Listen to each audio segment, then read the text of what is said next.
Exercice 18. Alors, même si l'énoncé ne le demande pas, chaque fois qu'on fait un exercice de la loi de Snell-Descartes, il faut faire un petit schéma. Il faut faire un dessin. On indique soit ça la surface qui sépare deux milieux, dans cette situation l'air et le verre. On fait la surface, on indique quels sont les milieux 1 et 2, la normale perpendiculaire à la surface. On fait le rayon incident et on indique le rayon réfléchi et on l'indique, le rayon réfracté et on l'indique. Ça, c'est l'angle d'incidence I, angle de réflexion I', qui ont la même valeur, et l'angle de réfraction. On fait un petit schéma pour indiquer toute l'information. Indice de réfraction de l'air égale à 1. Cette valeur vient dans le livre, en haut de la page. Et l'indice de réfraction du verre, c'est la question, c'est ce que je dois trouver. On me donne en dessin comme ça une représentation graphique des valeurs de 100 I' versus 100 R. Chaque fois qu'on a une représentation comme ça, c'est-à-dire une ligne droite qui passe par le 0, 0, ça doit nous rappeler à ce type de fonction. Petit rappel pour ceux qui ont des soucis avec les mathématiques. Soit ça, la y avec des ordonnées, la x avec des abscisses, on a une représentation qui est une ligne droite qui passe par les 0, 0.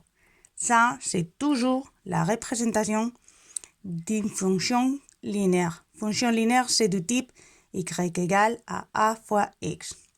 X, je vous rappelle, variable indépendante, y, variable dépendante, a, voilà, ça va mieux. Coefficient directeur. Exemple, soit la fonction y 3 fois x. Si x égale 1, y égale 3 fois 1. Si x égale 2, y égale 3 fois 2. Si x égale 3, y égale 3 fois 3. Voilà, et on a 1. Pour x1, y3. Pour x2, y6. Pour x3, y9. On a la représentation d'une fonction linéaire. Donc, chaque fois que je vois une représentation comme ça, quelque chose dans l'axe Y versus quelque chose dans l'axe X, et la représentation c'est une ligne droite qui passe par le 0, 0, il s'agit d'une fonction linéaire, c'est-à-dire de type Y égale le coefficient directeur fois X. Donc, on revient à l'exercice. On connaît que par la loi de Snell-Descartes, et il faut dire comme la loi de Snell-Descartes dit ou par la loi de Snell-Descartes, deux points, c'est tout. Mais il faut l'indiquer pour dire que ça s'agit d'une vérité universelle.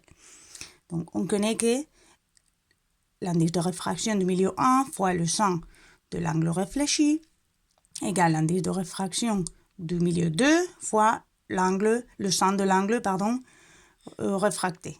Donc, qu'est-ce qu'on fait? Je prends 100 de l'angle I' égale N2 fois 100 de R sur N1. Okay, ça multiplie, je le mets en divisant.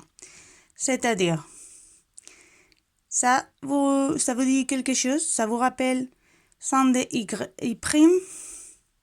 100 de I' versus 100 de R, 100 de R. Ça, c'est exactement la même situation que Y égale à quelque chose fois la X. La quelque chose, c'est ce qu'on appelle coefficient directeur. Donc, le facteur qui accompagne à la X, ici la X c'est 100 de R, le facteur qui accompagne à 100 de R, N2 sur N1, sera le coefficient directeur.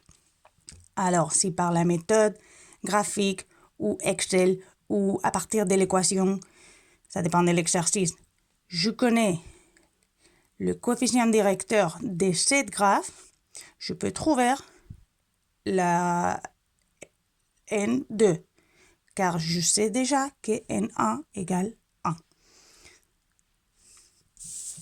On finit. J'espère que vous suivez.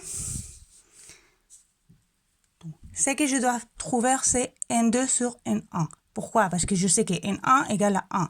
Donc, comme ça, je trouve N2, que c'était la question de l'exercice. Donc, petit rappel.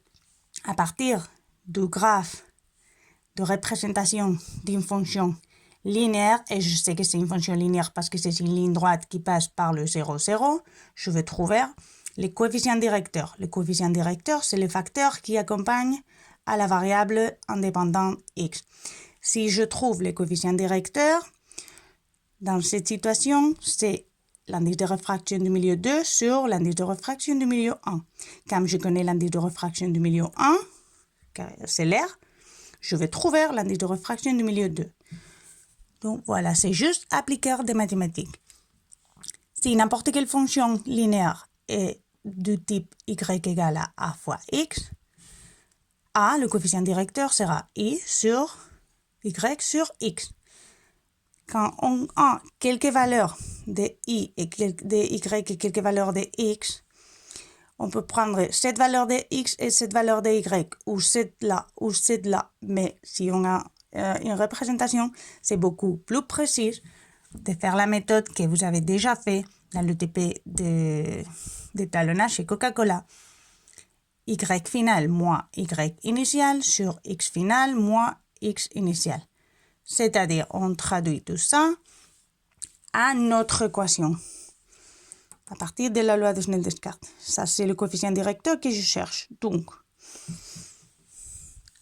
coefficient directeur que je cherche, pas A, sinon N2 sur N1 égale 100 de I' final moins 100 de I' initial sur 100 de R final moins 100 de R initial. Pourquoi?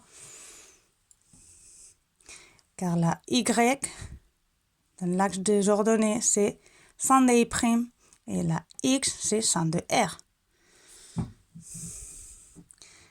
Donc, 100 de I' final, si vous regardez dans votre livre, la valeur finale, c'est 0,60, la valeur initiale, c'est 0. 100 de R final, la valeur finale, c'est 0,40, la valeur initiale, c'est 0. Ça sur ça, 1,5. 1,5, 1,5 correspond au quotient N2 sur N1. Et je connais que N1 égale à 1, alors 1,5 fois 1, l'indice du milieu de réfraction, l'indice de réfraction du milieu 2, le vert, égale 1,5. Je vous laisse.